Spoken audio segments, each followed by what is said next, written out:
मेरा नाम निशा है और मैं शाहपुर गांव की रहने वाली हूँ। गांव की जिंदगी गुजारते हुए और गांव में रहते हुए भी मैं यहाँ की बिल्कुल नहीं लगती, क्योंकि मैं देखने में बहुत खूबसूरत थी।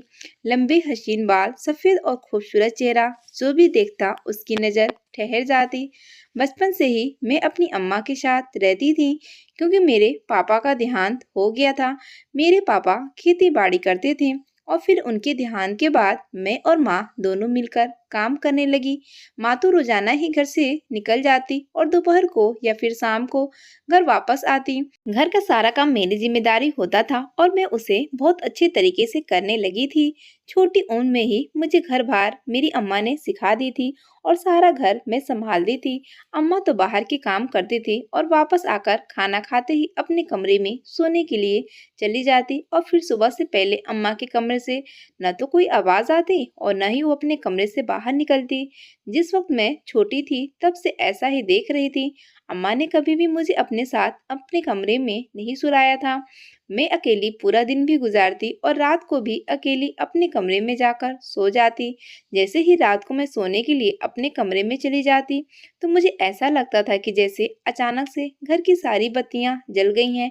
लेकिन जैसे ही मैं बाहर निकलकर देखती तो आंगन में कुछ भी ना होता, अंधेरे की सिवा। बचपन में तो मुझे ऐसी चीजों से बहुत डर लगता था, क्योंकि हमारा घर भी गांव से थोड़ा हटकर कब्रिस्तान के करीब छत से और सीढ़ी से सारा कब्रिस्तान साफ दिखाई देता था। लेकिन क्योंकि हम लोग बचपन से यहाँ रह रहे थे इसलिए हमें आदत थी और अब मुझे कब्रिस्तान से डर महसूस नहीं होता था। लेकिन फिर भी रात को सोते वक्त मैं अपने कमरे में दिए जला लेती और उन्हें जलता रहने देती। लेकिन जैसे ही मैं अपने बिस्तर पर लेटती तो दिए खुद ब खुद बुझ जाते। इसके बाद ऐसा लगता कि जैसे पूरे घर में कोई घूम रहा है, मगर मैं इसे अपना वहम समझकर नजरअंदाज कर देती। अम्मा से एक दो मर्तबा इस बारे में जिक्र किया तो उन्होंने कहा कि ये सिर्फ मेरा वहम है। अपनी सहेलियों से सारा दिन इस किस्म की कहानियां सुनती हूँ, बातें सुनती हूँ और फिर रात को वही सब कुछ दिमाग में फिरता रहता है।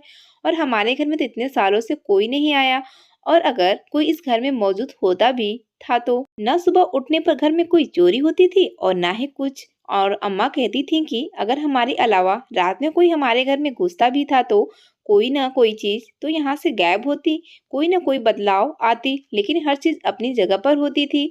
और वैसे भी अम्मा को तो ऐसा कुछ महसूस नहीं होता, तो ये सिर्फ मेरे दिमाग का फितूर था और मेरी अपनी बनाई हुई कहानी थी। धीरे धीरे मैंने इन सारी बातों को नजरअंदाज कर दिया और अपने दिमाग से निकाल दिया। अब कुछ भी हो जाता मैं किसी चीज पर ध्यान नहीं देती थी। मेरी कुछ सहेलियां गांव में रहती थी और वो मुझे यही कहती हैं कि हम किस तरह गांव से अलग जगह पर रहते हैं जो कि कब्रिस्तान के करीब है, और मैं उनको वही टोक देती, क्योंकि वो डरावनी कहानियां सुनाकर चली जाती थी और इसके बाद मुझे पूरी रात नींद न आती। फिर अम्मा से मुझे डांट पड़ती। पहले पहले मैं अम्मा से बहुत कहती थी कि हम लोगों का घर गांव से हटकर क्यों है, हम लोग गांव के बीचों बीच क्यों नहीं रहते। आसपास घर होते तो मुझे डर न लगता, गांव से बाहर आने की जरूरत क्या थी। अम्मा ने मुझे बताया कि यह जमीन हमारी अपनी नहीं है। मेरे पापा एक गरीब आदमी थे, किसान थे, मेहनत से कमाने वाले इंसान थे। उनके पास इतने पैसे नहीं थे कि गांव के बीच में जगह खरीद सकते या फिर वहां पर घर बना सकते। हम लोग गांव में किसी के घर में रहते थे, वो लोग शहर में थे, इसीलिए उनके घर की देखभाल करते थे और उन्होंने हमें रहने के लिए जगह दी थी। लेकिन फिर वो लोग वापस आ गए और उन्होंने हमें वह घर छोड़ने के लिए कहा। मेरे पापा का भी देहांत हो गया था और हम दोनों माँ बेटी भी आसरा थी। गांव के एक बड़े घर को हम दोनों माँ बेटी पर तरस आया। उनकी आसपास गांव में बहुत सारी जमीनें थी, इसलिए उन्होंने अपनी जमीन का ये थोड़ा सा टुकड़ा हम दोनों माँ बेटी को रहने के लिए दे दिया। यहाँ पर एक छोटा सा कमरा पहले से बना हुआ और एक कमरा उन्होंने बाद में बनवा दिया। यही जगह हमें रहने के लिए मुफ्त में मिल रही थी, तो अम्मा मुझे लेकर यहाँ आ गई और फिर हम यहाँ रहना शुरू कर दिए। वैसे ही अम्मा यह कहती थी कि अगर यहाँ से कब्रिस्तान नजर आता भी है तो इसमें डरने वाली कौन सी बात है। वहाँ पर वो लोग मौजूद हैं जो जिंदा नहीं है, और जो लोग मर जाते हैं वो वापस पलट कर नहीं आते, तो ऐसे में हमें उनसे डरने की क्या जरूरत। वक्त इसी तरह गुजर रहा था। मेरा तो सारा वक्त घर में ही गुजरता। मैं घर से बाहर बहुत कम निकलती थी, वह भी उस वक्त जब कभी अम्मा घर पर होती तो मैं अपनी किसी सहेली के पास गांव में चक्कर लगा आती। लेकिन ज्यादातर तो माँ अपने काम की वजह से घर से बाहर रहती थी, इसलिए मैं घर में रहती। आज काफी दिनों बाद मुझे घर से बाहर निकलने का मौका मिला, क्योंकि आज माँ घर पर ही थी। उनके सर में दर्द था। उनका कहना था कि उन्हें शायद बुखार है, इसलिए आज वो घर पर ही रहेंगी। उनकी आंखें भी सुर्ख हो रही थी। देखकर अंदाजा हो रहा था कि वो बीमार हैं। मैंने उनके लिए पुड़िया बनाया और उन्हें नाश्ता करा दिया। मेरा तो इरादा घर में ही माँ के पास रहने का था, क्योंकि वो बीमार थी। लेकिन उन्होंने मुझे खुद ही ये कहा कि आज वो घर पर है तो गांव जाकर अपनी सहेलियों से मिल आऊं। इसके बाद जाने मौका मुझे मिले या ना मिले। उनकी बात सुनकर मैं हैरान हुई। जब मैंने उनसे पूछा तो उन्होंने कहा कि इसके बाद जाने कब अपने काम से छुट्टी करें। ऐसे में अभी आज वह घर पर है और मेरे पास मौका है, मैं जाकर उनसे मिल लूं। लेकिन मेरा आज जाने का बिल्कुल भी मन नहीं था। मैं माँ को बीमार छोड़कर कैसे चली जाती। जब उन्होंने मुझे कहा कि वो बिल्कुल ठीक है, मैं चली जाऊं, अम्मा का रवैया एकदम से अजीब सा हुआ था, ऐसे जैसे वो किसी बात से उलझी हुई है या फिर परेशान है। मैंने पूछा भी तो उन्होंने कुछ न बताया, कहा कि कुछ तबीयत ठीक नहीं है, मैं तैयार हो जाऊं और चली जाऊं। जब उन्होंने दोबारा कहा तो मैं भी चुप हो गई। मैंने तैयारी की और रजनी के घर जाने के लिए तैयार थी। जाते वक्त अम्मा ने यह भी कहा कि मैं तसल्ली से वहां बैठकर आऊं, जल्दी आने की जरूरत नहीं है और ना ही जल्दी करने की। इतने वक्त बाद तो मुझे मौका मिलता है अपनी सहेलियों से मिलने का, सुकून से उनके पास बैठूं और बातें करूं। वो घर में मौजूद हैं और मुझे फिक्र करने की जरूरत नहीं है। मैं भी खामोशी से रजनी के घर चली गई। जब मैं वहां गई तो उसकी अम्मा ने बताया कि वो अपने कमरे में है। मैं वहां चली गई। मुझे देखकर रजनी बहुत खुश थी, लेकिन अचानक ही वो परेशान हो गई। उसने मेरा हाथ पकड़ा और फौरन से मुझे अपने पास बिठाया। उस वक्त उसने मुझे एक अजीब बात बताई। उसने कहा कि अभी कल ही की बात है, वो रात को अपने मामा के घर से अपने पापा के साथ वापस आ रही थी। उसके पापा आगे आगे चलते जा रहे थे, जबकि वो पीछे पीछे थी। उसके मामा के बेटे की शादी थी और कल रात को उसकी मेहंदी की रस्म और फंक्शन थी। मैं काफी देर हो गई थी। इसकी अम्मा तो घर पर ही थी, वो नहीं गई थी। वो अपने पापा के साथ गई थी, इसलिए काफी रात गए। जब वो पापा के साथ वापस आ रही थी तो उसने देखा कि कब्रिस्तान से कोई सफेद बड़ी सी चादर में लिपटा हुआ इंसान जो भी था कब्रिस्तान से निकल कर आ रहा था। उसे डर भी लग रहा था, लेकिन वो लगातार उसे देख रही थी। जब उसने देखा कि वो जो कोई भी था कब्रिस्तान से निकलकर वो हमारे घर में घुस गया और यह मंजर उसने अपनी आंखों से देखा था। उसके पापा उससे आगे आगे चल रहे थे, इसलिए उन्होंने ये सब कुछ नहीं देखा। उसने मुझे कहा कि कुछ तो ठीक नहीं है, मैं फौरन जाकर अपनी अम्मा को यह बात बताऊं। इसलिए तो इसे कल रात से तेज बुखार था और वो अपने कमरे से बाहर नहीं निकली थी। जब उसने अपनी अम्मा को यह बात बताई तो वो भी इस बात पर यकीन करने के लिए तैयार नहीं थी। मुझे भी उसकी यह बात सिर्फ एक कहानी ही लगी थी। मुझे ऐसा लगा कि जैसे वो मुझे तंग करने के लिए और डराने के लिए ये सब कुछ कर रही है। लेकिन जब मैंने उसे हाथ लगाया तो वो वाकई बुखार में तप रही थी। बुखार की वजह कोई और भी हो सकती थी। ऐसे ही वो मुझे डराने के लिए कह रही होगी, मगर आज से पहले रजनी ने कभी ऐसा नहीं किया था। मेरी बाकी सहेलियां कभी कभार मुझे डराने के लिए ऐसा कुछ कहती तो रजनी उन्हें रोक देती थी, क्योंकि वह जानती थी कि मैं कितनी डरपोक हूँ। इसलिए तो रजनी मेरी सबसे अच्छी सहेली थी। मगर आज वह ऐसे क्यों कह रही थी। मैंने इसे बहुत मर्तबा पूछा। ये कहा कि वो मुझे सच सच बताए, इस तरह से डराने की जरूरत नहीं है। अब मैं इसकी बातें से डरने वाली नहीं हूँ। तो इसने यही कहा कि वो झूठ नहीं कह रही, वो सच कह रही। अब मैं उसकी बात पर भरोसा करूं या ना करूं, ये मेरी अपनी मर्जी है। लेकिन उसने कल किसी को कब्रिस्तान से निकलकर हमारे घर में आते हुए देखा है, और जो कोई भी था हमारे घर के अंदर चला गया था। ये सारा मंजर उसने अपनी आंखों से देखा था और मुझे इसलिए बता रही थी कि कहीं हम लोग किसी मुश्किल में न पड़ जाएं। मैं चुप हो गई थी और थोड़ी देर उसके पास बैठी। फिर मैंने घर आने का इरादा किया, क्योंकि रजनी की तबीयत कुछ ठीक नहीं थी और अम्मा भी घर में बीमार थी। कुछ इसकी बातें ने मुझे परेशान कर दिया था। उसने आते वक्त मुझे अपना ख्याल रखने का कहा। इस बात ने मुझे और फिक्र में डाल दिया। जैसे ही मैं कमरे से बाहर निकली तो रजनी की मम्मी ने मुझे कहा कि रजनी ने अभी जो कुछ भी बताया है इसका जिक्र मैं अपनी अम्मा से न करूं। ये तो कल से जब से शादी से होकर आई है, इसका दिमाग खराब हुआ है। अजीब अजीब और उल्टी सीधी बातें कर रही है। शायद बुखार की वजह से इस किस्म की बातें कर रही है। मैं अपनी अम्मा से कुछ न कहूँ, वरना वो मुझे ही डांटेंगी और मेरा यहाँ आना जाना भी बंद कर देंगी। रजनी की मम्मी की यह बात बिल्कुल ठीक थी। अगर मैं माँ से इस बात का जिक्र करती, वो मुझे रजनी से मिलने के लिए उसके घर कभी न आने देती। वह तो पहले ही मुझे ये कहती थी कि मेरी सहेलियां ही मुझे डरा देती हैं और फिर मैं घर आकर उनसे उल्टे सीधे सवाल करती हूँ। मैं खामोशी से घर के लिए रवाना हो गई। घर आकर मैंने दरवाजा बजाने लगी, लेकिन किसी ने दरवाजा न खोला। यह भी अजीब बात थी। अम्मा घर में ही मौजूद थी तो दरवाजा क्यों नहीं खोल रही थी। काफी देर बाद जब बाहर खड़े रहने के बाद भी दरवाजा नहीं खुला तो मैं थोड़ा आगे चलकर आगे आ गई। थोड़ा ही आगे रुबीना मौसी का घर था। उन्होंने मुझे दरवाजे के बाहर खड़ा देखा तो मुझे अपने घर में बुला ली। उनके घर में बैठे हुए भी मुझे कोई 1 घंटे से ऊपर गुजर गया। अगर माँ किसी काम में बिजी भी थी तो फ्री होकर वो मुझे बुला लेती, लेकिन अभी तक वो मुझे बुलाने नहीं आई। मैं फिर से उठी और अपने घर के दरवाजे के बाहर आकर खड़ी हो गई। दरवाजा बजाया तो थोड़ी ही देर बाद दरवाजा अम्मा ने खोल दी। जब मैंने कहा कि मैं तो काफी देर पहले भी आई थी तो अम्मा चुप हो गई। उन्होंने कहा कि वो सो रही थी, अभी उठी हैं, इसलिए शायद उन्हें पता नहीं चला। लेकिन अम्मा की नींद तो इतनी पक्की नहीं थी, न तो वो दिन में कभी भी सोती नहीं थी। फिर सोचा कि शायद बीमार हैं, इसी वजह से सो गई होंगी। लेकिन जब घर की हालत देखी तो बहुत हैरान हुई। पूरा घर गीला था, जैसे अभी अभी पूरे घर को अम्मा ने धोया है। लेकिन माँ तो कह रही थी कि वो सो रही थी और अभी जागी है, तो फिर ये पूरा घर किसने धोया था। जब मैंने माँ से पूछा तो अजीब सी घबराहट के साथ उन्होंने कहा कि वो सोई थी, लेकिन काफी देर पहले जग गई। उसके बाद घर की सफाई करने लगी। घर इतना गंदा हुआ था, इसलिए उन्होंने सारा फर्श धो दिया। उल्टा वो मुझे कहने लगी कि मैं साफ सफाई का कुछ ख्याल नहीं रखती, बस खाना बनाकर अपने कमरे में बैठी रहती हूँ। घर पर ध्यान दिया करो। लेकिन मैं तो हर रोज अच्छे तरीके से घर की सफाई करती थी। पता नहीं अम्मा को आज क्या हो गया था। चुप करके मैं अपने कमरे में जाने लगी।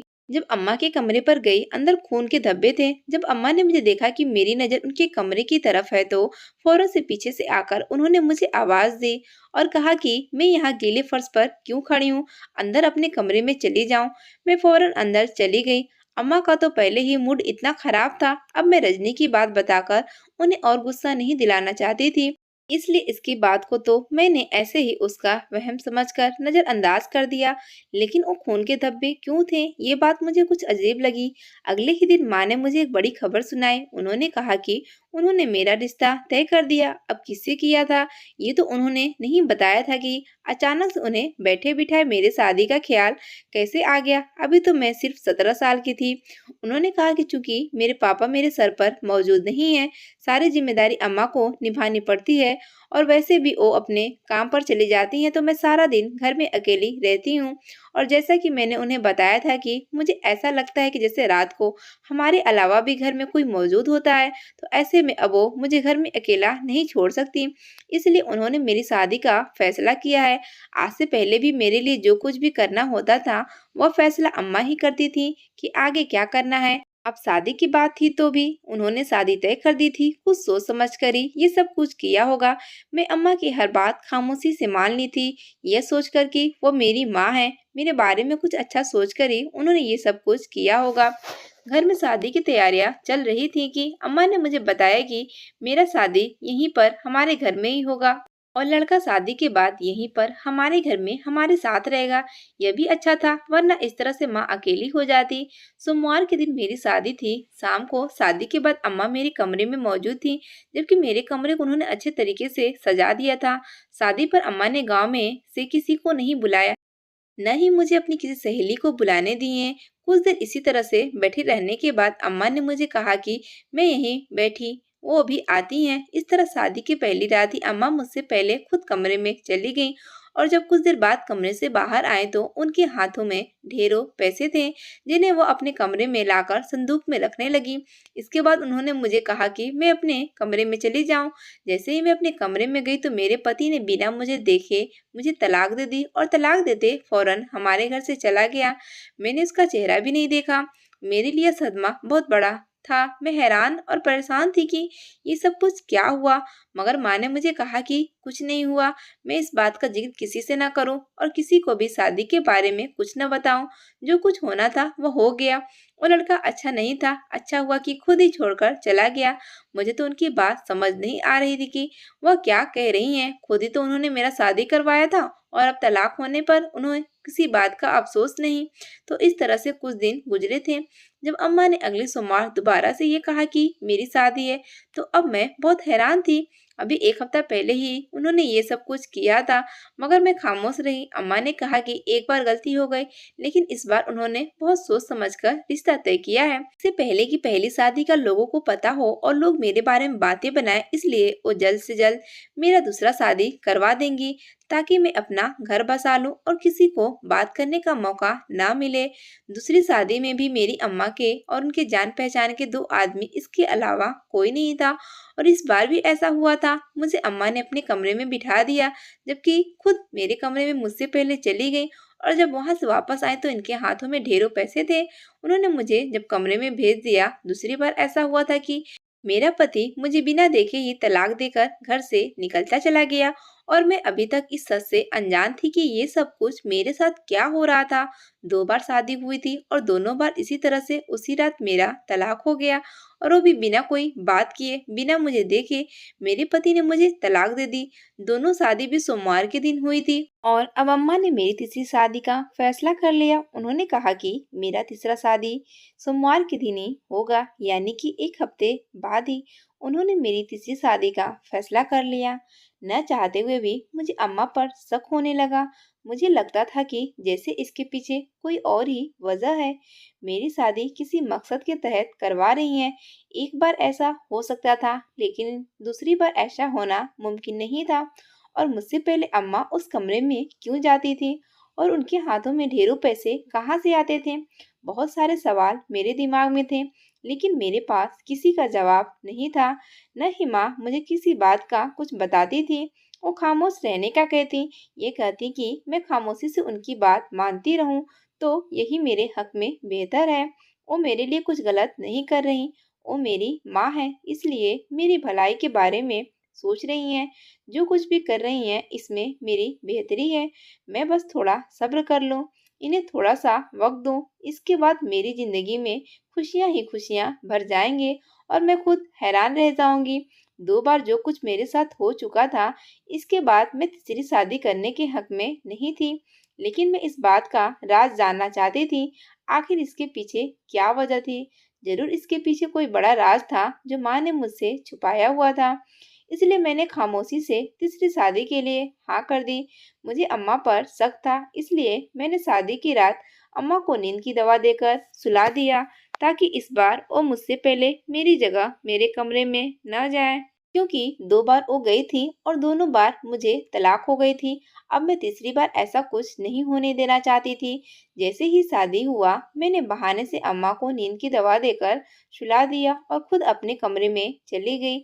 मगर ये देखकर मेरे होश उड़ गए कि वह तो मेरे पति की जगह एक भयानक चेहरे वाला आदमी मौजूद था, जिसके हाथ में एक बड़ी सी लोहे की तलवार थी, जिस पर खून लगा हुआ था। उसका चेहरा इतना खौफनाक था कि देखते ही मेरे मुंह से एक जोर से चीख निकली, और मैं फौरन उल्टे कदमों कमरे से बाहर निकलकर भागने लगी। इस वीराने में भागती चली जा रही, और पीछे से मुझे ऐसा लग रहा था कि जैसे वही आदमी मेरे पीछे आ रहा है। भागते भागते मैं अपने घर से काफी दूर आगे आ गई। हर तरफ अंधेरा ही अंधेरा था। कुछ समझ में नहीं आ रहा था कि किस तरफ जाऊं। जब देखा कि एक रास्ता कब्रिस्तान के बीच में से होकर दूसरी तरफ जाता था, जबकि एक तरफ एक लंबी सड़क थी। अभी मैं यह सोच ही रही थी कि मुझे किस तरफ जाना चाहिए, जब पीछे से आकर किसी ने मेरे कंधे पर हाथ रखा, और वहीं पर मेरी जान हवा हुई कि मैंने जिनसे भाग रही थी, वह यकीनन वो लोग मुझ तक पहुंच गए थे।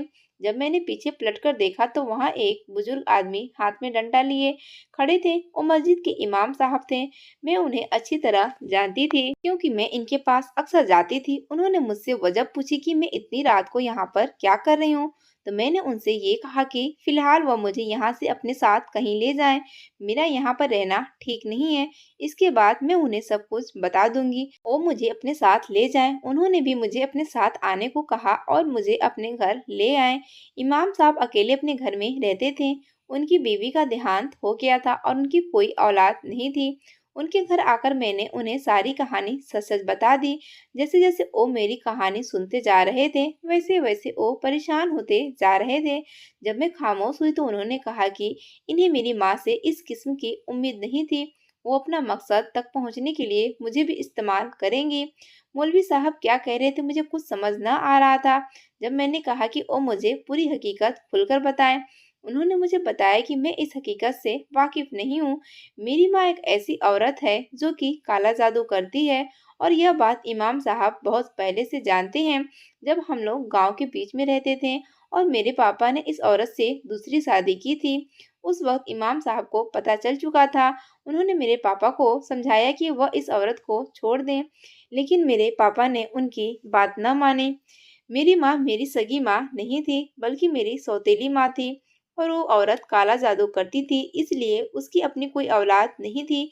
मगर मेरे पापा को उस औरत से मोहब्बत थी, इसलिए उन्होंने उसी से शादी कर ली। इस औरत से शादी करने के कुछ सालों बाद ही मेरे पापा का देहांत हो गया। उसने अपना जादू और अपने तंत्र मंत्र करने के लिए कोई ऐसा घर चाहिए था जो कि गांव से थोड़ा हटकर होता, ताकि किसी को इस बात का पता न हो कि वह क्या करती है। इसलिए उसने गांव से थोड़ा हटकर अलग घर बनाया और वहां पर रहना शुरू कर दिया। इमाम साहब ने बहुत मर्तबा मेरी माँ को रोकने की कोशिश की थी।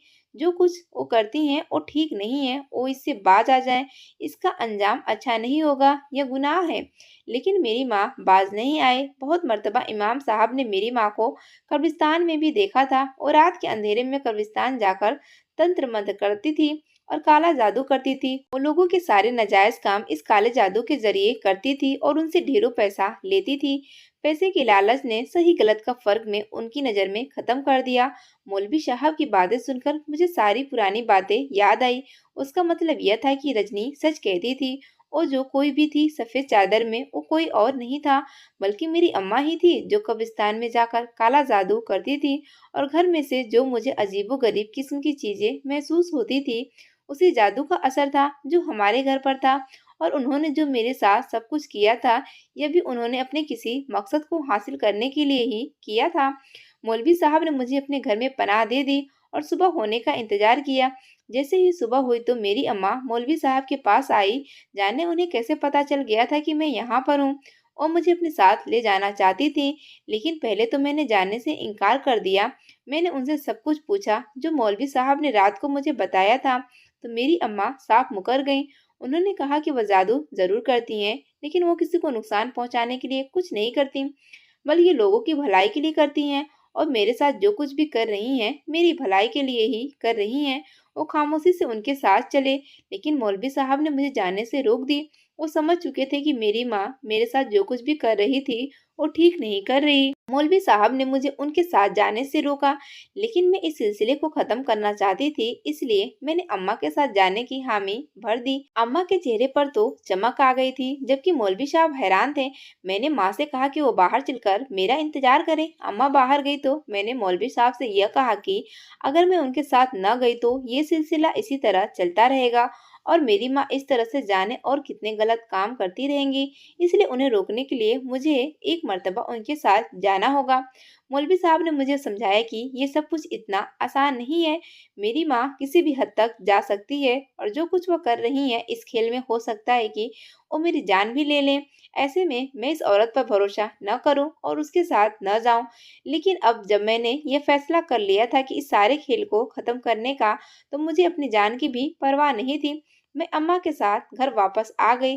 जब उन्होंने मुझे अपने कमरे में बंद कर दिया, उन्होंने कहा कि मैं कल रात को जो कुछ किया था उसकी वजह से उन्हें बहुत नुकसान हो सकता था। 24 घंटों के अंदर अंदर उन्हें अपना जादू पूरा करना है, वरना सब कुछ उल्टा हो जाएगा। उन्होंने मुझे सब कुछ बता दिया। मेरी अम्मा ये जो तंत्र मंत्र कर रही, उसी को करने के बाद वो एक ऐसा काला जादू हासिल कर लेती जिसका कोई तोड़ इस दुनिया में किसी के पास नहीं था। लेकिन इसके लिए उन्हें एक कुंवारी कम उम्र लड़की की जरूरत थी और उन्हें घर में ही मिल गई, जो कि मैं थी। मेरी 2 शादी करवाकर उन्होंने तलाक करवा दी थी। जिसके साथ मेरी शादी करती थी वो लोग अम्मा से अपने किसी मकसद के लिए आते थे, इसलिए तो मेरी अम्मा के हाथ में पैसे होते थे। वो मेरी अम्मा को काम करने के पैसे देते थे। माँ को मेरा बस 2 दफा शादी करवाकर मुझे तलाक करवानी थी और अम्मा ने अपने पास आने वाले 2 आदमियों से मेरा शादी करवा दिया था और उनका काम करने के लिए उनसे थोड़ी कम पैसे ले लिए थे। वो भी खामोशी से इनका कहा मान जाते और मुझे देखे बगैर ही तलाक देकर चले जाएं। ऐसा सिर्फ 2 बार करना था, जबकि तीसरी बार जब उन्होंने मेरा शादी करवाया था तो इसके बाद मुझे तलाक नहीं होनी थी, बल्कि उन्होंने मुझे मारकर उसी घर में दफन करना और फिर 40 दिनों तक इस कब्र के पास तंत्र मंत्र करना था। इससे इनके पास एक ऐसा जादू आ जाता जिसका तोड़ इस दुनिया में किसी और के पास न होता। लेकिन कल रात मैं घर से भाग गई, जिसकी वजह से उनका जादू अधूरा रह गया। लेकिन मैं वापस आ गई हूँ तो वो अपना काम पूरा करेंगी। जो आदमी तीसरी बार कमरे में मौजूद था वो मेरी अम्मा के साथ मिलकर काम करता था और उसने अपना हुलिया जानबूझकर इस किस्म का भयानक बनाया हुआ था ताकि लोग उसे देखकर डर जाएं। क्योंकि जिस किस्म का काम मेरी माँ करती थी, ऐसे में लोगों का डराना भी बहुत जरूरी होता है। जब तक लोग डरते नहीं थे तब तक वो अम्मा के जादू पर भरोसा नहीं करते थे। इसलिए उन्होंने इस आदमी को अपने पास रखा हुआ। मेरी अम्मा जिन लोगों के काम करती थी वो घर में नहीं आते थे, बल्कि कब्रिस्तान में एक छोटी सी झोपड़ी, वहां पर लोग अम्मा से काम करवाने के लिए आते थे और वो आदमी वहीं पर अपना भयानक हुलिया बनाकर मौजूद होता था। लोग इसी को आकर सब कुछ बता देते थे और मेरी अम्मा उनके काम कर देती थी। इसलिए तो आज तक कोई हमारे घर तक नहीं आया और मुझे यह राज अभी तक मालूम नहीं हुआ था। अम्मा मुझे सारी कहानी बताकर कमरे से बाहर चली गईं ताकि मेरी मौत का बंदोबस्त कर सकें। उनके जाते ही मैंने फौरन से अपना दिमाग चलाना शुरू किया। मैं फौरन से उठी और मैंने अम्मा के कमरे से मौजूद सारी चीजों को देखना शुरू कर दी। संदूक खोले और इनमें से जादू के पुतले और ऐसी बहुत सी चीजें मुझे मिली। इसके अलावा भी कमरे में बहुत सारी ऐसी चीजें अम्मा ने छुपा कर रखी थी, जिन्हें मैंने बाहर निकाल कर आग लगा दी। जैसे ही वो सारी चीजें जली तो बाहर से अम्मा चीखती हुई अंदर की तरफ भागी, अपने बाल खींचने लगी। कमरे का दरवाजा खोलकर मैं बाहर गई तो मैंने देखा कि मेरी अम्मा नीचे जमीन पर पड़ी हुई थी और बुरी तरह से तड़प रही थी। उनका तड़पना मुझसे देखा न गया। मैं भागकर मौलवी साहब को ले आई। इतने में मेरी माँ मर गई थी। इमाम साहब ने बताया कि ये मेरी अम्मा के किए की सजा ही थी, जो इस तरह से तड़प तड़प कर मर गईं। मैंने इनके जादू के पुतले जला दिए थे, जिससे जितने भी उन्होंने जादू किए थे, इनके सारे उल्टे असर मेरी माँ पर हो गए थे और इसी जादू ने मेरी माँ की जान ले ली। मुझे माँ के जाने का अफसोस था, लेकिन जिस इंसान का कुछ बुरा करता है तो उसका अंजाम भी उसे भुगतना पड़ता है। अम्मा के किए का अंजाम उन्हें मिल गया था। जब मैं अकेली घर में नहीं रह सकती थी, इसलिए मैं इमाम साहब के साथ उनके घर चली गई। उन्होंने मुझे अपनी बेटी बनाकर अपने घर में रख लिया और मेरे लिए कोई अच्छा रिश्ता तलाश करने लगे। अब मैं उन्हीं के घर में रहने लगी थी। मगर जो कुछ हुआ था नाकाबिले बहुत बुरा था। हर बुरे काम का बुरा ही अंजाम होता है। कहानी पसंद आई तो वीडियो को लाइक करें और ऐसी ही अच्छी कहानियाँ सुनने के लिए चैनल को सब्सक्राइब करें।